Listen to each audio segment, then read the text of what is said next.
It's not what you know, it's who you know. No bullets, gun, replica. I even had a banana once, like a plastic bag and a cucumber, pretending it was a gun. But guns, dangerous, frightening. The victim never recovers. It's like breaking into someone's home. You think, oh, you're doing it. No one's there. You're not causing much harm physically, but then they've got to live with who's done this to me. Do they know me? Messing about with them mentally, invading their private space, yet you point a gun in someone's face. See the breakdown in front of them, your very eyes. You think, you caused all that. All for money. Money, drugs, someone's life ruined. Growing up, mum and dad, 2 sisters. Average household. Mum and dad used to fight quite a bit. One day we went on holiday to Barry Island in Wales, Butlins, about 10 or 11 years old.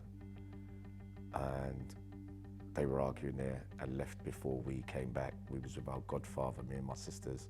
But on the way back, my dad had a stroke whilst driving back, and my mum went home and took an overdose. So there was no one to look after us. So we ended up in a children's home. Never actually put my hand on anyone during any crimes, apart from the stabbing of my abuser when I was 12 years old. I'd already reported the abuse a month before the stabbing. They didn't listen. And then I carried on being victimized, and then one day I had enough.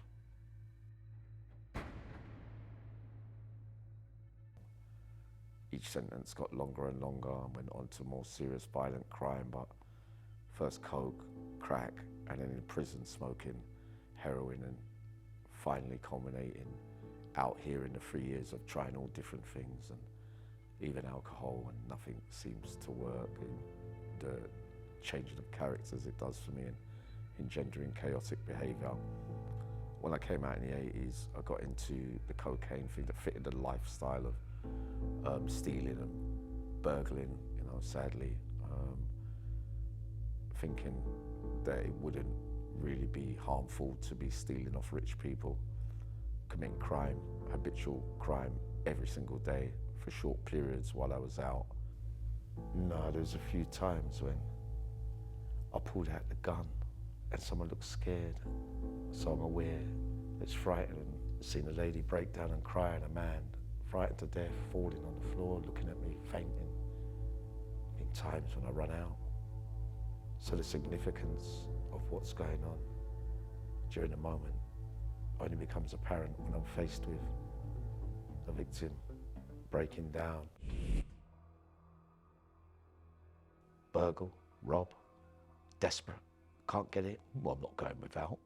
I'm going to get it at all cost. Gun, late at night, just run in there, stick it up, grab the money, jump in there. Big fountain of white stuff. I won. The existence of the clouds where you believe in. Look at that, victory. But hold on, get 10, 15 years for that. Yeah, but don't matter. All that matters is now. I got it, but when you're in there, good, all that for just that. I ran about in those prisons for decades, not wanting to live, not caring, nobody outside, no support from no one, no love, so to speak. So, it works one or two ways. You throw the towel in and you think, your self-esteem's poor, and you tend to not care about the consequences. From going from high to low to high to low, needing more and more, but the body can't take it, breaks down, not eating, can't do my work, can't go and meet people, hiding because I know that it's apparent by the physical look that I'm not me. So then that makes it worse. Then you've got to get clean again. I managed to get clean a few times on my own since I've been out. But this time it just feels different. The behaviours out here, not being a criminal no more, is that when the demons have come for me, the behaviour out here mirrors my behaviour in there. Today my eyes are open and I think to myself, it's a good time after what's happened. since childhood. I think you brace it up kind of happy every day. We implement new strategies. We see a counsellor, which we're doing now. We talk about things. We got work to do in the communities, plus other media work and platforms and different subjects. Be up for your work. Life's not easy for none of us out here. I have to, what one do I want? Since I started out on this journey, since I've come out, found adopted family, kind of so to speak, a lot of friends and family, a lot of, well, so-called family now, they're like surrogate sisters and mothers and aunties and brothers to me along this journey, and a lot of resonating new skills on the outside that I've never experienced before. But as well as there being a lot of bad or sad people out there, there's a lot of good people too, which I never knew before. Today, as you see me today, for the first time in 3 years, I'm happy, at ease and at peace, because as much as I'm not a criminal no more, not one single bit of criminal activity in the 3 years and change since I've been out, but I've suffered with ups and downs, with demons coming and going and clean time, then falling off the wagon for a few weeks at a time, and to such an extent where it was life-threatening.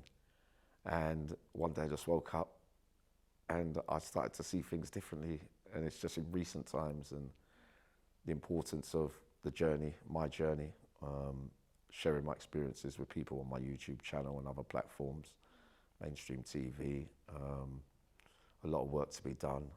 Grateful to have got some time out near the end of my life, and I tend to believe now more in embracing that and those opportunities that are going to come my way, to help as many people as I can.